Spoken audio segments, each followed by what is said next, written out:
Assalamualaikum warahmatullahi wabarakatuh. Saya Areta Aurelia Ramadhani dari kelas 10 DKV nomor absen 3 ingin mempresentasikan proyek IPAS Entrepreneurship. Yang pertama, apa itu wirausaha? Wirausaha adalah kegiatan menciptakan usaha baru, mengambil resiko, dan mengelola sumber daya untuk mencapai keuntungan. Yang kedua, apa itu kewirausahaan? Kewirausahaan adalah proses menciptakan sesuatu yang baru dengan nilai tambah melalui usaha dan keberanian mengambil resiko. Yang ketiga, apa itu wirausahawan? Wirausahawan adalah orang yang memulai dan menjalankan bisnis sendiri, berani mengambil resiko, dan menciptakan inovasi. Kiat-kiat berwirausaha. Yang pertama, ide dan riset. Temukan ide sesuai minat dan keahlian. Riset pasar dan target konsumen. Kedua, rencana dan modal.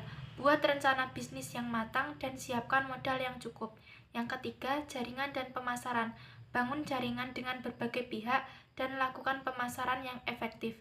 Yang keempat, pelayanan dan inovasi. Fokus pada pelayanan pelanggan dan terus belajar dan berinovasi. Yang kelima, mental dan keuangan. Jangan takut gagal dan pantang menyerah, dan kelola keuangan dengan baik. Tokoh wirausahawan yang menginspirasi. William Tanuwijaya adalah seorang pengusaha Indonesia yang dikenal sebagai pendiri Tokopedia, salah satu perusahaan e-commerce terbesar di Indonesia. Yang menginspirasi dari William Tanuwijaya adalah visinya yang kuat untuk mendemokratisasi perdagangan melalui platform digital. Visi ini mencakup membangun Indonesia yang lebih baik lewat internet, melakukan pemerataan ekonomi secara digital, memberdayakan UMKM, menciptakan platform yang inklusif, dan memberikan kesempatan kepada setiap individu untuk memulai bisnis dengan mudah dan gratis. Dengan visi ini, William Tanuwijaya berhasil membangun Tokopedia menjadi salah satu perusahaan teknologi terbesar di Indonesia yang memberikan dampak positif bagi perekonomian dan masyarakat. Ketekunan dan kerja kerasnya dalam membangun Tokopedia dari awal hingga menjadi unicorn yang sukses. Dengan demikian, ketika dikatakan bahwa Tokopedia menjadi unicorn, itu berarti Tokopedia telah mencapai valuasi lebih dari 1 miliar dolar US sebagai perusahaan rintisan swasta. Ia juga menginspirasi dengan fokusnya pada pemberdayaan UMKM dan kemampuannya untuk beradaptasi dengan perubahan pasar. B. Nama produk. Pistok lumer.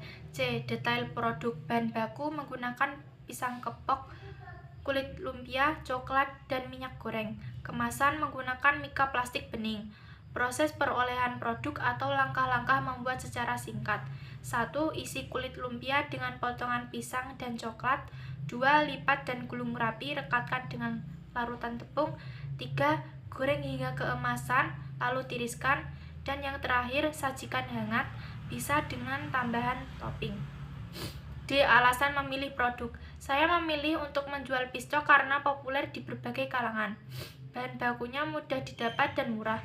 Pembuatannya sederhana, mudah divariasikan, potensi keuntungannya menjanjikan, cocok untuk berbagai model penjualan, dan fleksibel dinikmati kapan saja. Cara mempromosikan produk. Saya memanfaatkan teknologi untuk mempromosikan pistok dengan melalui aplikasi yaitu WhatsApp. Di aplikasi tersebut saya mengunggah produk dagangan saya untuk dijual. F. Tempat dan waktu berjualan.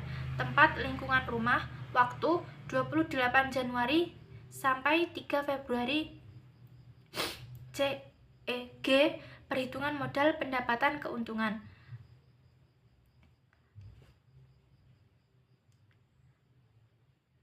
Tanggal 28 Januari, modal awal 90.000. Saldo 90.000. Di hari yang sama, tanggal 28 Januari, pembelian bahan pisang, kulit lumpia, coklat, mika, minyak, pengeluaran 72.000, sisa saldo 18.000. Tanggal 29 Januari, hasil jualan 8 pieces, pemasukan 20.000, saldo 38.000. Tanggal 31 Februari, hasil penjualan 9 pieces, pemasukan 22.500, saldo 60.500. Tanggal 3 Februari, hasil penjualan 16 pieces, pemasukan 40.000, saldo 100.500, sehingga saldo akhir ada 100.500. Hitung keuntungan, jumlah pemasukan non modal dikurang jumlah pengeluaran, jadinya 82.500 dikurangi 72.000, sehingga hasilnya 10.500. Uraian hasil jualan, untung rugi sisa produk. Usaha berjualan pistok saya berjalan lancar dan menghasilkan keuntungan yang memuaskan. Hal ini dikarenakan beberapa faktor. Pertama, bahan baku seperti pisang dan coklat mudah didapatkan dengan harga yang terjangkau sehingga biaya produksi dapat ditekan. Kedua, proses pembuatan pistok relatif sederhana dan tidak memerlukan peralatan khusus, sehingga efisien dari segi waktu dan tenaga. Ketiga, pistok merupakan camilan yang digemari oleh berbagai kalangan, mulai dari anak-anak hingga orang dewasa, sehingga permintaan pasar selalu ada. Keempat, saya menerapkan strategi penjualan yang efektif, sehingga menjaga kualitas rasa dan kebersihan produk, serta memberikan pelayanan yang ramah kepada pelanggan. Dengan kombinasi faktor-faktor tersebut, saya berhasil meraih keuntungan yang stabil. Pengalaman yang diperoleh. Berjualan pistok bukan hanya tentang mencari keuntungan, tetapi juga tentang belajar dan mengembangkan diri. Saya belajar tentang manajemen keuangan, pemasaran, dan pelayanan pelanggan. Saya juga belajar untuk lebih sabar dalam menghadapi tantangan. Setiap hari saya berusaha untuk meningkatkan kualitas diri dan usaha saya agar bisa memberikan yang terbaik bagi pelanggan. J. Lampiran, terdapat timestamp. Mungkin hanya itu yang dapat saya sampaikan. Ada kurang lebihnya kata yang kurang berkenan, mohon maaf. Wassalamualaikum warahmatullahi wabarakatuh.